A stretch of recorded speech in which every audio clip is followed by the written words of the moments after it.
Yo, what is up, everybody? We got an awesome video for you going over the 100-mile races that we're going to be running in 2022. But first, let's look at what we accomplished in 2021. Once again, I'm Wayne Capacillo. I'm an ultra marathon runner, an ex-Army Ranger with the 75th Ranger Regiment. That was a long time ago. I don't know why I still say it, but I'm a ultra marathon survivor. My butt is chafed.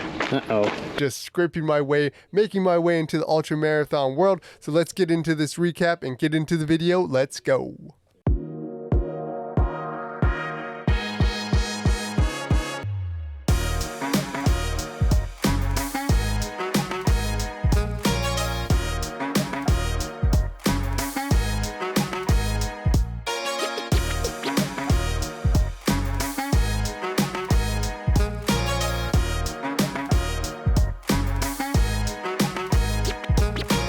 It is official. I am officially signed up for 200 milers.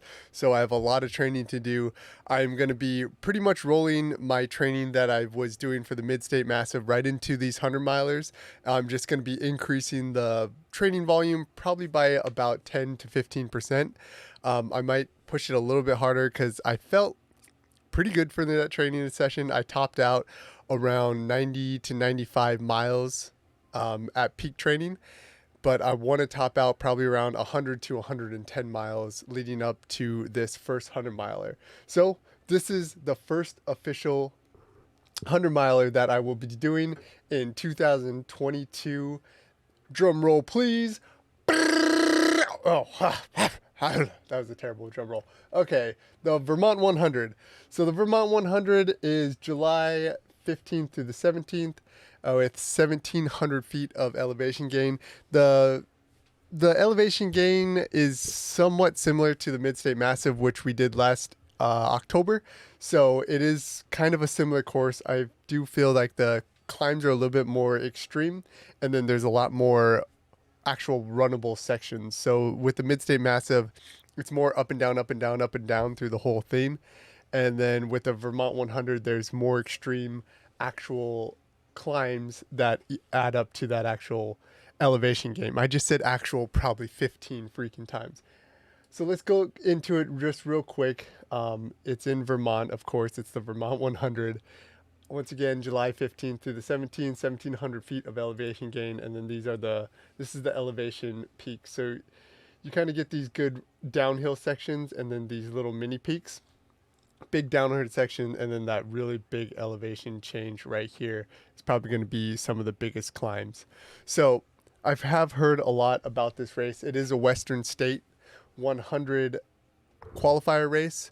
That really doesn't matter. I really don't want to start looking into any of these big races, any of these like golden ticket races or anything really prestigious races until I can actually somewhat compete in them.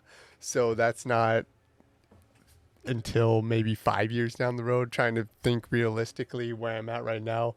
I mean, the Mid-State Massive, I ran in 25 hours and 59 minutes, and the top person ran it in about 19 to 20 hours. Not really thinking about competition, but to be somewhat competitive. I signed up for it in 2020. I was in the wait list. And then, of course, 2020. And then it got canceled 2020. And then it got canceled again in 2021. So I was waitlisted for 2022. Pretty much everybody on that wait list from 2020 got rolled over to the start list. So that's super exciting. This is definitely a race that I've been wanting to do for a long time. It's a race that my coach, Jack Pilla, or the coach that I was working with before, I ran into some money issues because coaches are expensive. The coach that I was working with last season, he actually won it. So this is one race that I've been really looking forward to racing. So this is definitely going to be my A race. So all my training is going to be leading up to this race in July. I'll probably have a 50K I'll probably run a 50K, a 50 miler, and then probably 3 weeks prior to the Vermont 100, I'll be doing another 50K just to do the final checks with all my gear and everything like that. And then also get in one really good final training run. I did that last season with the Mid-State Massive, and it helped me out quite a bit. using these smaller races or these shorter races as final checks and as really good training runs has really been helpful, just because you have all the support, you have all the aid stations, you have a course mapped out and everything else. So it makes those big, long training efforts really easy. It's just the one thing that you do have to make sure that you do is not race those races, not race those races and get all excited and blow out for that training run instead of for your actual A race. So I do have to keep that in mind while I do that last 50K, just because it'll be so close to the 100 miler, to take it easy and use it as a really long training effort run. So hopefully 3 weeks before that first 100 miler of 2020, the Vermont 100, I'll be hitting about 100 to 110 miles of training. That's my goal in training leading up to my A race. The second race that I will be hitting up is the Yeti 100. So the Yeti 100 is definitely one of those races that I wanted to do only because, and it's probably a stupid reason, but one of the only reasons that I really wanted to do this, or what caught my eye in the first place, is the belt buckle. It's a Yeti, and you get a giant belt buckle with a Yeti walking on it. So that's what caught my eye in the first place. It's probably a stupid reason to want to run a 100 miler, but that belt buckle is so cool looking. And then you start looking into the community that's based around the Yeti trail runners, and they're a bunch of psychos and a bunch of weirdos that like to drink fireball shots and have a good time, dress up with rainbows and skirts and everything during their races. So that community is really fun. It is also a Western States qualifier, so I'll have 2 Western States qualifiers, even though it doesn't really matter. And it is in Virginia, so I can have my family in Virginia. We have family down there, and then I can just do my journeyman thing, go down to Damascus, Virginia, and hit up that race. So those are my 2 races that I have for 2022. And once again, that is the Vermont 100 in Vermont and the Yeti 100 in Damascus, Virginia. So my goal is still for 2022 is get a sub 24 hour 100 miler on a fairly difficult course. So the Vermont 100 is about 1,700 feet.